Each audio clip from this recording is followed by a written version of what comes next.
জি, আসসালামু আলাইকুম। আপনি কি অপূর্বর বাবা বলছেন? জি স্যার। জি ভাই, আমি তারেক বলছিলাম। জি আসলে আপনাকে সান্ত্বনা দেওয়ার ভাষা আমার নেই। আমি এতটুকু বলতে পারি যে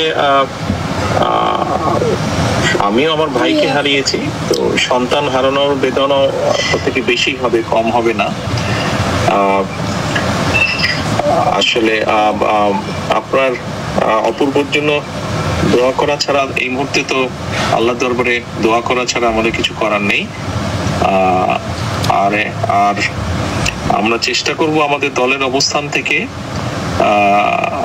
আইন শৃঙ্খলা বাহিনীকে বলার জন্য যে এটার সাথে যারা জড়িত তাদেরকে যদি শাস্তির আওতায় আনা সম্ভব হয়। স্যার আমাদের তো সব শেষ হয়ে গেছে স্যার, চলার মতো পথ নাই। আপনারা স্যার আমাদের কে আছে?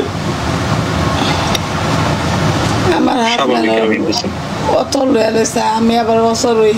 আমি তো স্যার প্যারালাইসিস রুগী, আপনাদের পাড়ি ঘুরে আমারে পুলিশে মাইরা আমার পঙ্গু বানায় থুয়ে দিছে।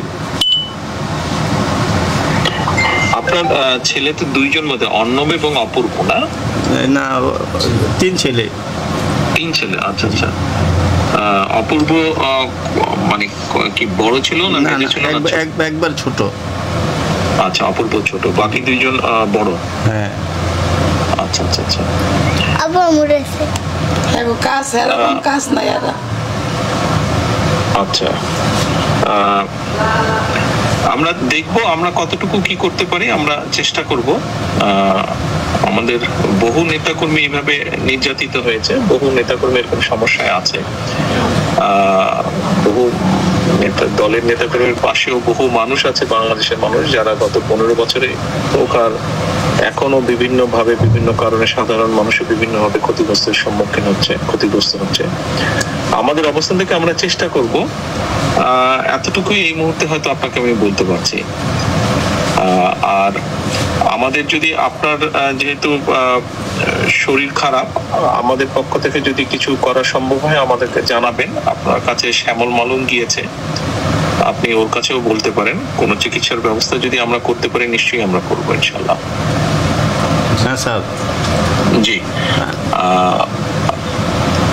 আপনার যদি পারিবারিক ভাবে যদি কোনো রকম কোনো সহযোগিতার প্রয়োজন হয়, শ্যামল মালুম আমাদের ছাত্র দলের জয়েন্ট সেক্রেটারি যে গিয়েছে আপনার কাছে, কেন্দ্রীয় ছাত্র দলের, আপনি ওর সাথে যোগাযোগ করলে আমরা দলের পক্ষ থেকে অবশ্যই চেষ্টা করব আমাদের সাধ্যমতো ইনশাআল্লাহ। আমি স্যার বিএনপি 17 বছরে আমি ক্ষমতা আসলো, আমি কাজ করে খাইতে পারি নাই, বুঝছেন স্যার? বহু বাংলাদেশের লক্ষ কোটি বিএনপির নেতাকর্মীর এরকম অবস্থা হয়েছে। আমার সংসার কিভাবে চলছে একমাত্র আল্লাহ পাক জানে।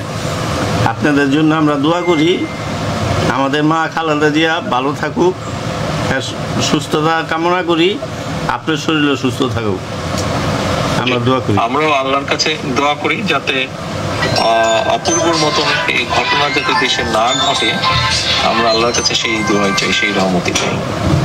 আমি ব্যক্তিগতভাবে দোয়া করি আপনারা ভালো থাকেন, সুস্থ থাকেন। আমাদের যদি কিছু করার থাকে আপনাদের প্রতি দয়া করে জানাবেন আমাদের। আচ্ছা স্যার। আচ্ছা জি, আসসালামু আলাইকুম।